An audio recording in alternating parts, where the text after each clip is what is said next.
दिल्ली एक ऐसा शहर जिसने सदियों का इतिहास, युद्ध और कितनी ही कहानियां देखी हैं। लेकिन 10 नवंबर 2025 की शाम इसी शहर ने एक ऐसी आवाज सुनी जिसे किसी ने सोचा भी नहीं था।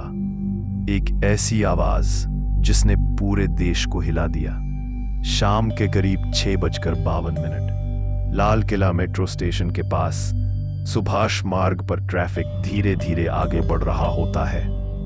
एक Hyundai i20 रेड लाइट पर रुकती है और अगले ही पल एक जोरदार धमाका। आवाज गूंजती है, धुआं उठता है, आसपास खड़ी गाड़ियां आग की लपटों में गिर जाती हैं। लोग चीखते हुए इधर उधर भागते हैं। किसी को समझ नहीं आता कि हुआ क्या है। इस धमाके में कई लोग घायल हुए और कुछ ने अपनी जान तक खो दी। पूरे इलाके में अफरा तफरी मच गई। कुछ ही मिनटों में फायर ब्रिगेड, पुलिस और एम्बुलेंस पहुंच जाती है। घायलों को उठाकर तुरंत अस्पताल ले जाया जाता है। लाल किले के आसपास की सड़कें खाली करा दी जाती हैं। दिल्ली पुलिस पूरे इलाके को सील कर देती है और राजधानी को हाई अलर्ट पर डाल दिया जाता है। पहली नजर में इसे बम धमाका माना गया, लेकिन जांच आगे बढ़ने के साथ कहानी और उलझती गई। किसी को उम्मीद नहीं थी कि इतनी बड़ी घटना के बाद भी जमीन पर क्रेटर नहीं मिला। घायलों के शरीर पर वो पारंपरिक बम ब्लास्ट वाली चोटें नहीं थीं। फोरेंसिक रिपोर्ट ने भी कई सवाल उठाए।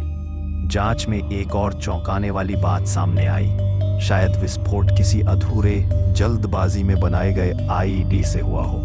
एक ऐसा बम जो पूरी तरह विकसित ही नहीं था। सूत्रों का कहना है कि ये एक जैश मॉड्यूल से जुड़ा हो सकता है, जिसे सुरक्षा एजेंसियों ने पहले ही दबाव में ला दिया था और शायद इसी घबराहट में विस्फोटक तैयार करते समय गलती हुई।